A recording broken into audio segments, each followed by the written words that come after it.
В основном мы организовываем, вот у нас был, может быть, вы слышали, такая акция «Мониторинг общественного мнения». Мы взяли анкеты, там было очень много вопросов на 2 страницы. И вы не читали эти вопросы? Там по событиям Бронзовой ночи, по интеграции, по, ну, очень много разных вопросов, как все видят, за кого бы они голосовали, политическая, экономическая ситуация, там много вопросов на 2 листах. И мы проводили, наверное, с десяток таких пикетов по сбору подписей. Мы проводили их на Лосновяемском рынке. Там много людей в субботу. Мы проводили их в Лосновяе центрум, там где-то магазины какие-то большие. Потом, значит, в Мустамяе. И делали выездные такие вещи в Нарву и Кохтла-Ярвы. Туда приезжали и там ставили палатку, собирали подписи. В основном, конечно, большинство это люди среднего и старшего возраста. Молодежь тоже подходит, подписи ставит. И мы как бы мониторили, как кто относится. Отношение просто чудовищно негативное к государственной структуре.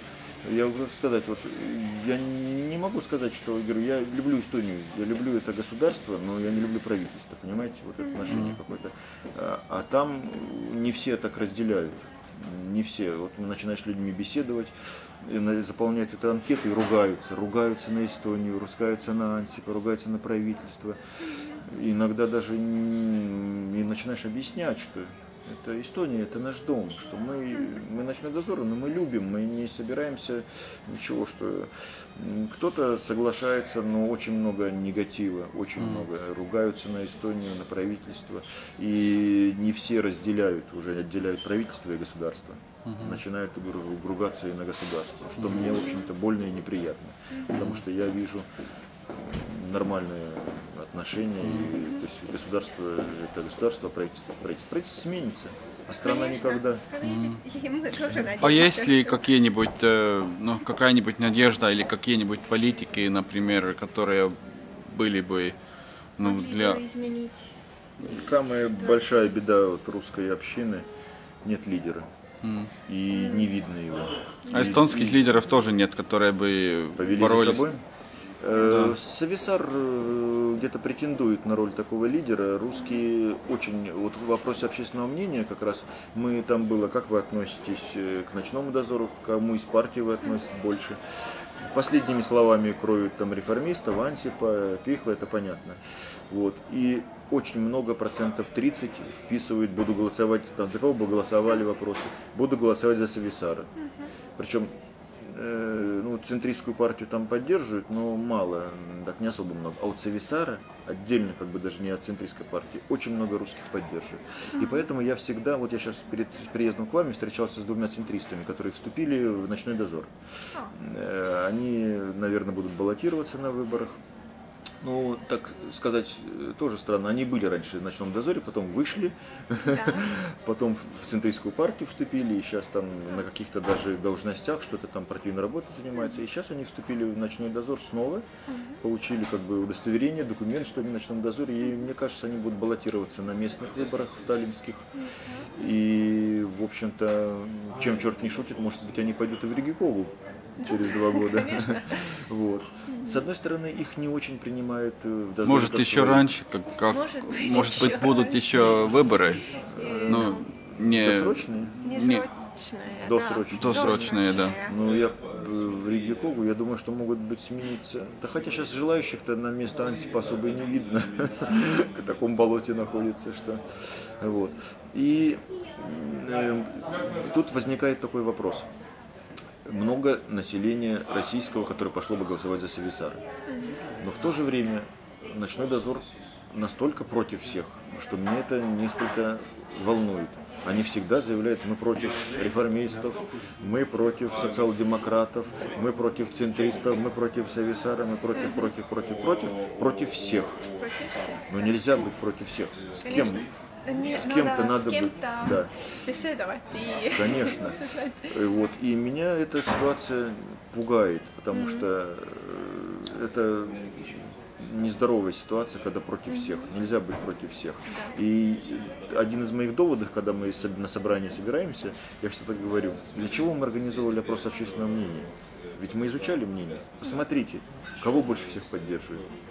Там русских фамилий увидеть невозможно практически. Давно пишет кто-нибудь, пишут Сависары и пишут Ночной дозор. Очень много людей поддерживают Ночной дозор. И очень много поддерживают Сависары. Как же вы теперь, получив... Именно, я говорю, как же вы теперь? Зачем вы заказывали это общественное мнение, опрос? Зачем мы его проводили? Наверное, для того, чтобы понять, что от нас ждут люди и как-то начинать содействовать. А судя по опросам, люди хотят видеть нас вместе. Конечно. Если они за Сависары и за Ночной дозор, не попробуют ли нам шаг навстречу друг другу сделать? Но, к сожалению, больше половины сегодня в Ночном дозоре, большая половина не дает провести это решение, они Сависары видят почему-то своим врагом тоже.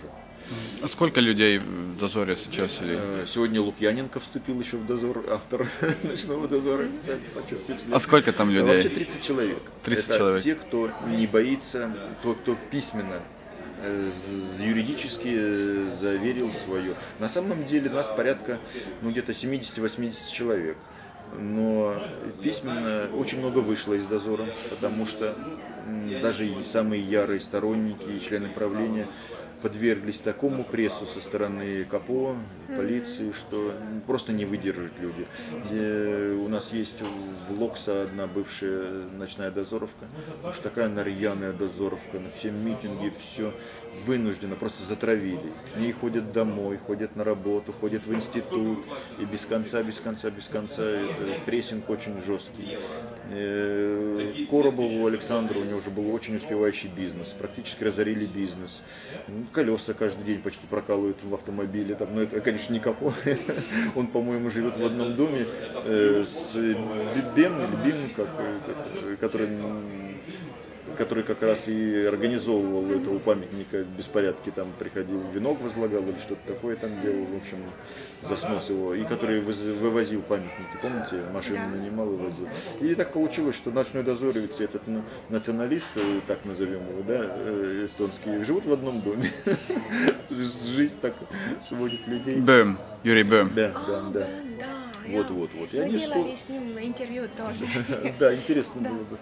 И они живут в одном доме с Коробовым, и у Коробова постоянно неприятности, колеса прокалывают у него.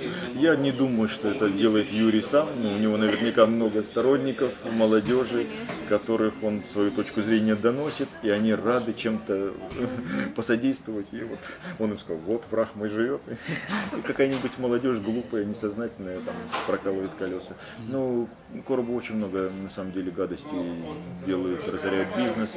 Ему банки до бронзовой ночи с удовольствием кредитовали. У него просто реальная нехватка оборотных средств. Теперь ни один банк ему не дает. Мне нужны были деньги, и мне ни один банк не дал. Хотя у меня легальная, официальная зарплата, и не маленькая, в общем-то. И куда я не обращался, бесполезно. Или называют просто такие проценты, что они в мире не существует, наверное. А теперь, наверное, для всех такие проценты, что может быть. И не существует в мире. Просто отказывали.